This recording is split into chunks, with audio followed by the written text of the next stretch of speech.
Good morning. आज हम तीसरे दिन इनवर्टिब्रेट लार्वा की बात करेंगे, जिसमें मुख्यतया या पैरासाइटिक फॉर्म्स के लार्वा की बात करेंगे। इससे पहले हमने फ्री स्विमिंग फॉर्म्स के लार्वा की बात करी है। परजीवी जंतुओं में प्लेटीहेल्मिन्थ्स और एस्केहेल्मिन्थ्स हैं यहाँ पर, जो कि एंडोपैरासाइट है। इनमें प्लेटीहेल्मिन्थ्स के फेसियोला हेपेटिका और टीनिया सोलियम के लार्वा अवस्थाओं की बात यहाँ करेंगे। फेसियोला हेपेटिका का जीवन चक्र डाइजेनेटिक होता है, जिसका प्राथमिक होस्ट भेड़, जिसमें एडल्ट फॉर्म रहती है, और इंटरमीडिएट होस्ट घोंगा होता है, जिसमें समस्त लार्वा अवस्थाएं अपना जीवन यापन करती हैं। लिवर फ्लूक में 5 लार्वा अवस्थाएं होती हैं।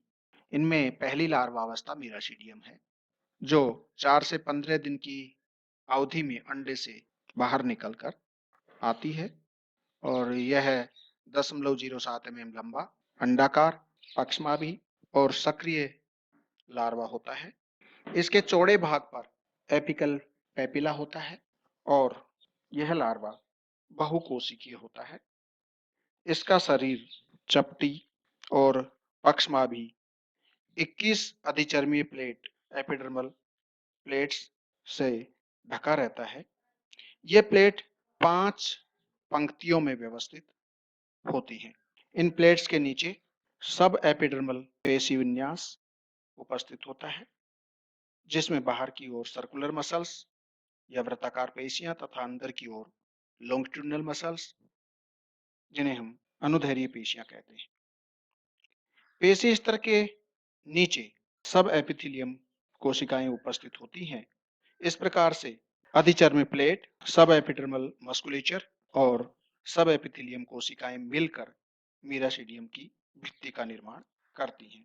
मीराशीडियम में ग्रंथियां, तंत्रिका ऊतक, प्रोटोनेफ्रिडिया और जनन कोशिकाएं स्थित होती हैं। कणिका में जीव द्रव्य का थैले के समान बहुकोशिकीय पिंड शीर्षस्थ पेपिला के केंद्र से जुड़ा हुआ रहता है। इसमें दूसरी पंक्ति की पृष्ठीय एपिडर्मल प्लेट्स के नीचे एक बड़ा मस्तिष्क और उससे जुड़ी कई तंत्रिका तंतु होते हैं। मस्तिष्क के ऊपर एक्स की आकृति के लार्वा के नेत्र स्थित होते हैं। एक जोड़ी लंबी नलिकाकार प्रोटोनेफ्रिडिया या ज्वाला कोशिकाएं शरीर के पिछले अर्ध भाग में पार्श्व रूप में स्थित 2 प्रोटोनेफ्रिडियल पोर्स द्वारा बाहर खुलती है। मीराशीडियम लार्वा भोजन नहीं ग्रहण करता। यह जल में इधर उधर इस प्रकार से तैरता है कि इसको जल्दी से जल्दी इसका इंटरमीडिएट होस्ट मिले।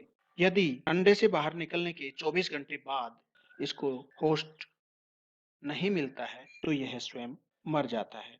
परंतु 24 घंटे के अंदर जब ये किसी होस्ट के संपर्क में आता है, तो उसमें प्रवेश कर जाता है, और जहां लगभग ये 14 दिन में अपनी दूसरी लार्वा अवस्था के अंदर परिवर्तित हो जाता है।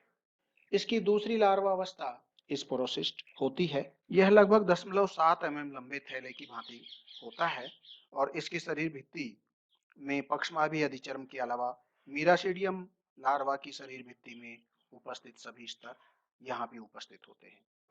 तो अधिचर्म के स्थान पर एक पतली क्यूटिकल बन जाती है।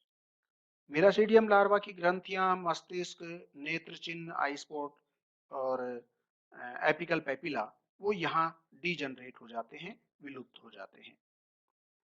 प्रोटोनेफ्रिडिया यहाँ विभाजित होकर 2 ज्वाला कोशिकाओं में परिवर्तित हो जाता है, और जो उत्सर्जी वाहिनी द्वारा बाहर खुलती हैं। स्पोरोसिस्ट में जनन कोशिकाएं होती हैं, और ये जनन कोशिकाएं यहाँ पर, जिनमें इसका फर्दर डेवलपमेंट या इसका फर्दर लार्वा, रीडिया लार्वा बनता है। इसकी सिस्ट, स्पोरोसिस्ट का सिस्ट फटने या टूटने के बाद ये लार्वा यहाँ से मुक्त हो जाते हैं। प्रत्येक स्पोरोसिस्ट में 5 से 8 रीडिया लार्वा बनते हैं या उत्पन्न होते हैं। ये रीडिया लार्वा जो इनके यहाँ पर जर्म कोशिकाओं के द्वारा परिवर्तित होते हैं। रीडिया लार्वा लगभग 1.3 mm से 1.6 mm लंबा बेलनाकार होता है। इसके अगले सिरे पर मुख स्थित होता है।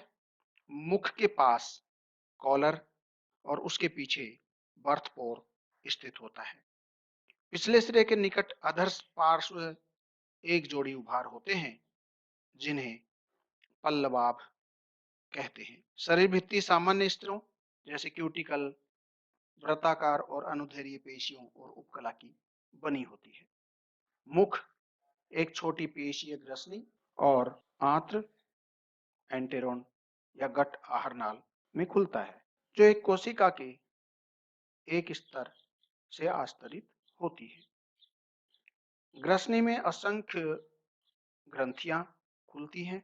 यहाँ आदिवृक्क या प्रोटोनेफ्रिडिया विभाजित होकर अतिशाखित तंत्र बनाते हैं। एक ओर की सभी ज्वाला कोशिकाएं सम्मिलित रूप से एक उत्सर्जी वाहिनी द्वारा बाहर खुलती हैं। लार्वा का शरीर जनन गोलिकाओं और मेसेनकाइम कोशिकाओं से भरा होता है। इन जनन कोशिकाओं के द्वारा इसकी अगली लार्वा अवस्था परिवर्तित होती है, जिसे सर्केरिया लार्वा कहते हैं। प्रत्येक रेडिया में 14 से 20 सर्केरिया लार्वा उत्पन्न होते हैं। अब यहाँ सर्केरिया लार्वा की बात करेंगे हम। सर्केरिया लार्वा 0.25 mm से 0.35 mm तक लंबा। इसमें एक साधारण सी लंबी पूंछ होती है जो तैरने में मदद करती है। इसकी शरीर भित्ति के स्तर भी स्पोरोसिस्ट और रेडिया की भांति ही होते हैं। इसकी क्यूटिकल में पीछे की ओर मुड़े हुए सूल पाए जाते हैं और शरीर भित्ति के नीचे असंख्य साइटोजिनस ग्लैंड सेल्स उपस्थित होती हैं। जो इसके बाद के लार्वा अवस्था अर्थात मेटासर्केरिया के लिए पुटिका सीक्रेशन करती हैं। वयस्क के समान मुखचूसक, अधरचूसक या एसिटाबुलम सुनिर्मित होते हैं। सर्केरिया के शरीर में वयस्क जंतु के पाचक, उत्सर्जित तथा जनन तंत्रों के रूडिमेंट्स भी उपस्थित होते हैं।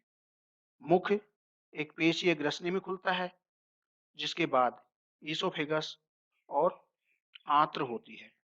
आंत्र अधर चूसक से आगे दो शाखाओं में विभक्त हो जाती है। इसमें फ्लेम सेल्स दोनों तरफ स्थित हैं, जो प्रत्येक तरफ की या प्रत्येक पार्श्व की फ्लेम सेल्स मिलकर एक उत्सर्जी वाहिनी में जुड़ती हैं। इसी तरह से इधर की पार्श्व की ज्वाला कोशिकाएं संयुक्त होकर एक उत्सर्जी वेसाइकल या उत्सर्जी डक्ट का निर्माण करती हैं, एक्सक्रीटरी डक्ट का निर्माण करती हैं, जो एक कॉमन डक्ट से जुड़ जाती हैं। अनुकूल परिस्थितियां होने पर यह मेटासर्केरिया लार्वा में डेवलप हो जाता है। यहाँ पर जो जर्म सेल्स होती हैं सर्केरिया की, उनके अंदर ये मेटासर्केरिया लार्वा बनता है, जो 0.2 mm लंबा होता है। मेटासर्केरिया वास्तव में एक किशोर फ्लूक या जुवेनाइल फ्लूक होता है, जिसे मेरिटा भी कहते हैं। सर्केरिया से भिन्न इसका आकार गोल, इस पर एक कठोर पुटी सिस्ट और इसमें ज्वाला कोशिकाओं की संख्या अपेक्षाकृत अधिक होती है। जनन कोशिकाएं और जननिक रूडिमेंट्स ज्यों के त्यों पाए जाते हैं। अनुकूल परिस्थितियां होने पर सर्केरिया मेटासर्केरिया लार्वा में बदल जाता है। सर्केरिया परिपक्व होकर परपोषी के ऊतकों से गुजरता हुआ सामान्यतः उसके फुफ्फुस कोश में या पल्मोनरी सैक में पहुंच जाता है, जहां से ये जल में निकल जाता है। मीरासीडियम के घोंघे के शरीर में प्रवेश तथा सर्केरिया बनकर पोषक के शरीर से बाहर निकलने में लगभग 35 से 65 दिन का समय लग जाता है।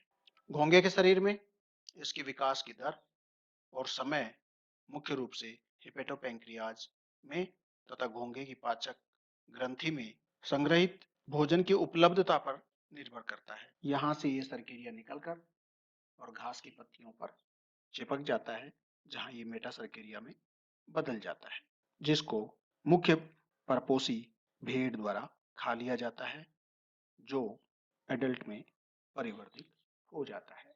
यहाँ पर टेनिया सोलियम का लार्वा है, हेक्साकैंथ लार्वा। एम्ब्रियोनिक डेवलपमेंट में टेनिया सोलियम के भ्रूणीय परिवर्तन में हम देखते हैं कि मोरुला के बाद इसका पश्च भाग, जिसपे कि ये 3 जोड़ी काइटिनस हुक परिवर्तित होते हैं, डेवलप हो जाते हैं, और इस स्थिति में उसको ओनकोब्लास्ट कहते हैं। ये 6 हुक का एम्ब्रियो हेक्साकैंथ कहलाता है, और इसके साथ ही एक जोड़ी लार्ज पेनिट्रेशन ग्लैंड इसके साथ उपस्थित होती है।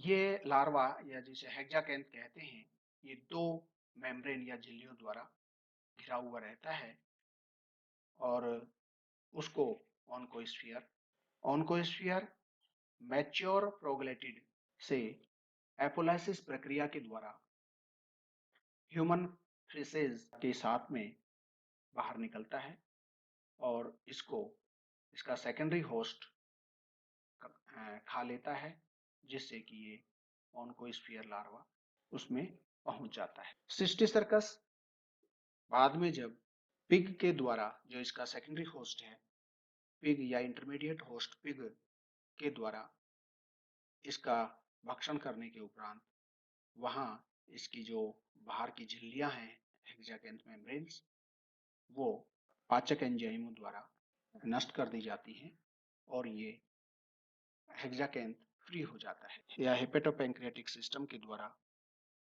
ये यकृत में पहुंच जाता है, वहां से ब्लड सर्कुलेशन में पहुंच जाता है, और ब्लड सर्कुलेशन के बाद ये मसल्स में पहुंच जाता है। तो शरीर के विभिन्न भागों की मसल्स के अंदर ये जाके वहां अपना डेवलपमेंट करता है, और वहां जो डेवलपमेंट होता है वो इसका ब्लैडर वर्म लार्वा कहलाता है। यहाँ पर ये ब्लैडर वर्म लार्वा दिखता है, यही है। ये हुक यहाँ से नष्ट हो जाते हैं, गिर जाते हैं। इसके बाद में इसमें इन्वेजिनेशन होता है। इन्वेजिनेशन होने के बाद में ये प्रोइस्कलैक्स का निर्माण हो जाता है। यहाँ पर ये शकर्स डेवलप हो जाते हैं, रोस्टेलर हुक परिवर्तित हो जाते हैं, और इसके बाद ये उलटकर ये हुक वाला हिस्सा या स्कोलैक्स वाला हिस्सा बाहर की तरफ आ जाता है, जिसको हम यहाँ पर सिस्टिसर्कस या ब्लैडर वर्म लार्वा कहते हैं। इस प्रकार से ये प्लेटीहेल्मिन्थेस के लार्वा की अवस्थाएं हुई। Thank you.